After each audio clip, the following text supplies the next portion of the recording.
शिवाय नमः। मैं राधिका नंदन आप सभी मित्रों का फिर से इस महादेव संस्कृतम यूट्यूब चैनल में स्वागत और अभिनंदन करता हूं। हम लोग संपूर्ण संस्कृत व्याकरण की श्रृंखला पढ़ रहे हैं। इसी श्रृंखला में इस 13वें नंबर पर हम लोग यहाँ से आज से कारक प्रकरण पढ़ेंगे। कारक प्रकरण का पहला पार्ट होगा जिसमें हम लोग कारक क्या है, कारक की भूमिका देखेंगे एवं विभक्तियों को पढ़ेंगे। तो कारक क्या है, कारक कितने प्रकार के होते हैं, कारक शब्द कैसे बनता है इत्यादि विभिन्न विषयों को हम लोग पढ़ेंगे। स्लाइड में आपको कारक दिख रहा होगा, इसमें कारक क्या है ये बताया गया है, ठीक है ना। कारक क्या है, कारक की परिभाषा क्या है, इसको भी हम लोग पढ़ेंगे।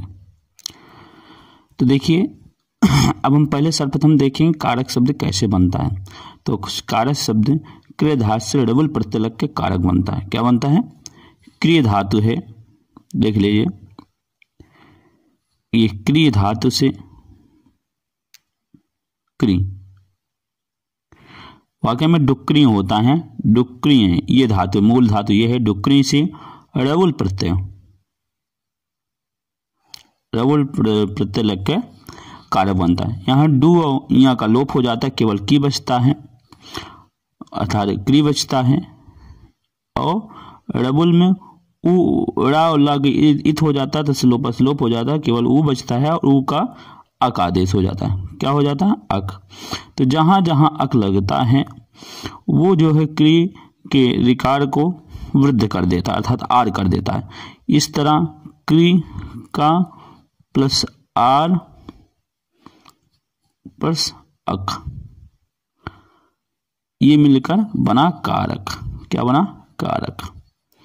तो उम्मीद होगा आपसे यदि पूछा जाए कि कारक शब्द कैसे बना, तो डुक्री धातु से डबल प्रत्यय लग का कारक बनता।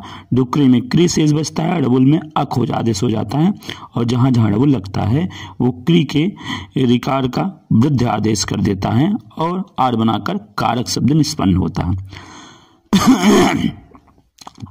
उसके बाद आपको स्लाइड में कारक की परिभाषा दिख रही होगी कि क्रियाम करोति इति कारकम, अर्थात जो क्रिया को करने वाला है, जो क्रिया को संपन्न करे वो क्या है, कारक है। जो क्रिया को पूरा करे वो क्या है, कारक। अब यहां से आगे देखें तो देख लीजिए, पहला है कि क्रियाम करोति इति कारकम, अर्थात जो क्रिया को करे वो कारक है। क्रिया को करने वाला कारक है, अर्थात क्रिया को करने में जिसकी जिसकी सहायता हो अथवा जो क्रिया को संपन्न करने में, पूर्ण करने में अपना योगदान दे वो कारक है, मगर सीधा योगदान होना चाहिए। क्रियाम करोति इति कारकम, ये कारक शब्द का शाब्दिक अर्थ है।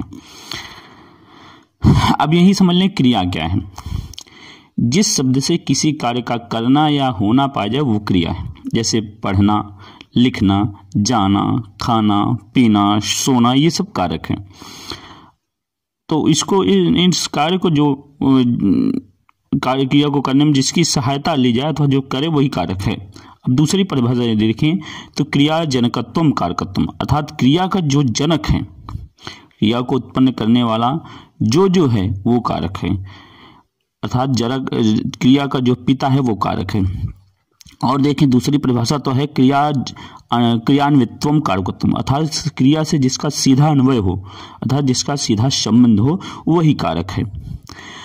संबंध सब प्राय है कि क्रिया में जिन जिन चीजों का सीधा संबंध अर्थात सीधा उससे मेल हो वही कारक है। अब आइए उदाहरण के माध्यम से इसको और अच्छे से समझते हैं। उदाहरण आपको है कि यहाँ देखें, वन से आकर राम ने सीता के लिए लंका में रावण को मारा। ये देखिए उदाहरण आपके सामने है। देखिए उदाहरण ये है कि वन से आकर राम ने सीता के लंका में रावण को बाण से मारा था। अब देखिए यहां पे क्रिया है मारा, क्रिया क्या है, मारा, ये है क्रिया।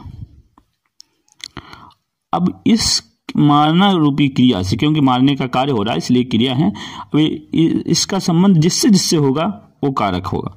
अब कैसे संबंध निकालेंगे, इसलिए हम जो है मारा से प्रश्न पूछेंगे। जैसे किसने मारा तो आएगा उत्तर राम ने मारा, किसको मारा तो आएगा उत्तर रावण को मारा, ठीक है। फिर किससे मारा तो आएगा उत्तर बाण से मारा। तो ये सब कारक हैं। किसने मारा? राम ने, तो ये राम कर्ता कारक हो गया क्योंकि राम ही मारने वाला है। किसको मारा? तो रावण को मारा, ये कर्म कारक हो गया कि क्योंकि क्रिया रावण पर समाप्त हो रही है इसलिए कर्म हो गया। और किससे मारा? तो बाण की सहायता ले रहा है इसलिए बाण करण कारक हो गया। अब किसके लिए मारा? तो बोला सीता के लिए मारा। किसके लिए मारा? सीता के लिए। तो यहाँ सीता संप्रदान कारक हो गया। फिर कहाँ पर मारा? कहाँ से आकर मारा? अर्थात जिससे दूर होगा है वहाँ अपादान होता है, तो वन से आकर मारा, तो यहाँ पर वन अपादान कारक हो गया। फिर कहाँ पर मारा? तो लंका में मारा। इस तरह 7 जो है कारक हुए जो सीधा क्रिया से संबंध है। यहाँ भी देख ले, और जिस हिसाब से जिसमें होगा उसमें विभक्तियां लगेंगी। यहाँ देखिए इसी का अनुवाद है कि वानात आगत्य रामः सीता यही लंकायाम रावणम बाणेन जघान। यहाँ पे जघान क्रिया। अब इस जघान पद का विभिन्न चीजों से सीधा संबंध। जिससे जघान क्रिया का किसने जघान किया? तो राम ने जघान किया। ये राम कर्ता कारक हो गया, इसमें प्रथमा विभक्ति। किसको मारा?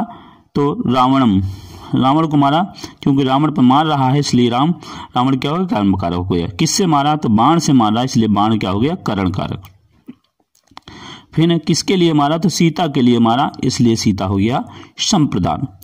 अब कहां से आकर मारा? तो वन से आकर मारा इसलिए वनात् अपादान कारक हो गया। और कहां पर मारा? तो लंका में मारा इसलिए लंका क्या हो गया? अपादान कारक हो गया, अधिकरण कारक, अधिकरण कारक। ठीक है, तो इस तरह हमारे 6 कारक हो गए। अब इसी को हम लोग और स्पष्टीकरण में देख लें। तो स्पष्टीकरण नीचे है कि इस वाक्य में मानना क्रिया को संपादित करने वाला राम है अर्थात राम कर्ता कारक। देख लें यहाँ पे देखिए, इस वाक्य में पहला पॉइंट है कि इस वाक्य में मानना क्रिया को संपादित अर्थात पूर्ण करने वाला राम है अतः राम कर्ता कारक।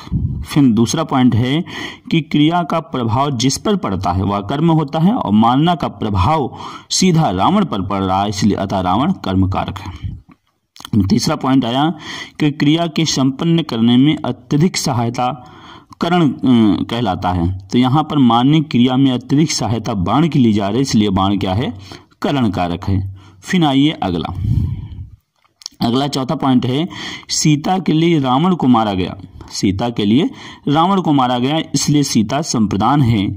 और वन से आकर लंका में मारते हैं राम इसलिए वन से अलग हो रहे हैं इसलिए वन क्या हो गया? अपादान कारक है। 5वां पॉइंट। अब 6ठा पॉइंट देखें, मारने की क्रिया लंका में पूर्ण हुई थी अर्थात लंका में रावण को मारा गया था इसलिए लंका अधिकरण कारक है। इस तरह इस प्रकार हम कह सकते हैं कि वाक्य में राम कर्ता कारक, सीता संप्रदान, रावण कर्म कारक, वन अपादान, बाण करण और लंका अधिकरण, इन सभी शब्दों का मानना जघान क्रिया से संबंध है अतः उपयुक्त ये सभी शब्द कारक हैं अर्थात इन सभी शब्दों को हम कारक कह सकते हैं। इस प्रकार यदि कारकों की संख्या देखें तो कारकों की संख्या 6 होती है। कितनी होती है? 6। देख लें फिर से कि कारकों की संख्या कारक 6 होते हैं। वो इस प्रकार हैं, पहला कर्ता, फिर कर्म, फिर करण, फिर संप्रदान, अपादान और अधिकरण, ये 6 कारक हैं। इसी संबंध में एक कारिका विख्यात है, प्रसिद्ध है। वो कारिका इस प्रकार है जो स्लाइड में आपको दिख रहा होगा। अनुष्टुप छंद में इन्होंने इस कारिका को लिखा है और ये कारिका है कर्ता कर्म च करणम, कर्ता कर्म च करणम संप्रदानम तथैव च अपादानाधिकरणे इत्याहु कारकाणि 60। बोलते हैं कर्ता, एक बार 2 बार वाक्य पढ़ लें ये कारिका। कर्ता कर्म च करणम संप्रदानम तथैव च अपादानाधिकरणे इत्याहु कारकाणि 60। बोले कारकाणि 60। क्या बोले? कारकाणि 60।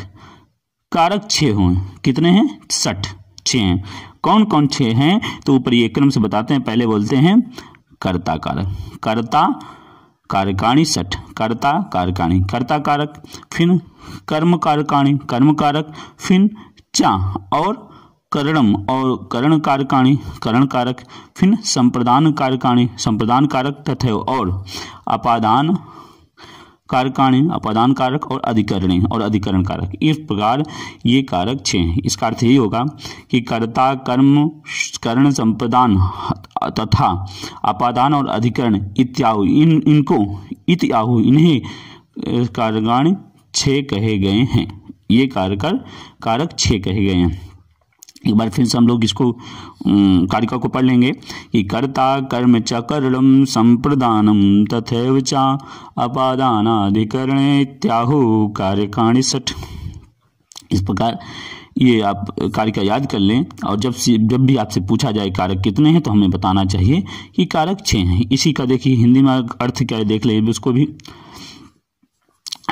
कि जिनका क्रिया के साथ सीधा संबंध नहीं होता या जो क्रिया की सिद्धि में सहायक नहीं होते उन्हें कारक नहीं कहा जा सकता। कहने का अभिप्राय इनका ये है कि जिनका कारक से, जिनका क्रिया से सीधा संबंध होगा वाक्य में वही कारक होंगे और जिनका कारक से संबंध नहीं होगा वही कारक नहीं होंगे। इसलिए संबंध और संबोधन, दो चीजें देख ली, संबंध और संबोधन समझ ले, एक संबोधन और दूसरा संबंध, ये इन्हें कारक नहीं कहते, अर्थात ये कारक नहीं है क्योंकि क्रिया के साथ इनका साक्षात संबंध नहीं होता। अब इतना समझ लें कि संबोधन और संबंध को कारक नहीं कहते हैं क्योंकि इनका क्रिया के साथ सीधा संबंध नहीं होता, इसलिए इन्हें कारक नहीं कहते। ये तो हो गया कारक। अब ये तो हम लोग कारक पढ़ लिए। अब उन कारकों में दिखाने के लिए विभिन्न कारक चिन्ह होते हैं, जो इसको कर देखें, आप बचपन से इसको पढ़ते आए हैं तो समझ भी जाएंगे। एक तब उन चिन्ह दिखाने के लिए जिन्हें विभक्ति कहते हैं, अर्थात किस कारक में कौन सी विभक्ति लगे किसके बताएंगे, और फिर दूसरे नंबर पर कारक होगा और इसका पहचान चिन्ह हिंदी में क्या होगा इसको बताएंगे। जैसे पहला है प्रथमा विभक्ति, प्रथमा या तृतीया विभक्ति।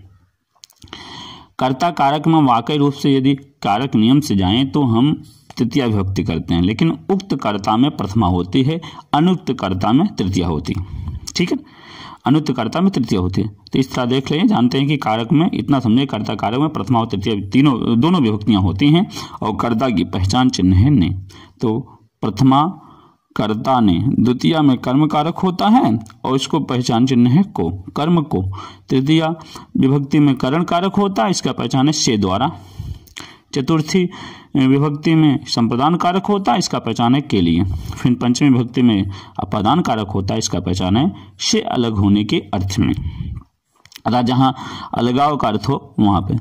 फिर आगे है ये देखिए, पंचमी में अपादान कारक और से अलग होने के अर्थ में।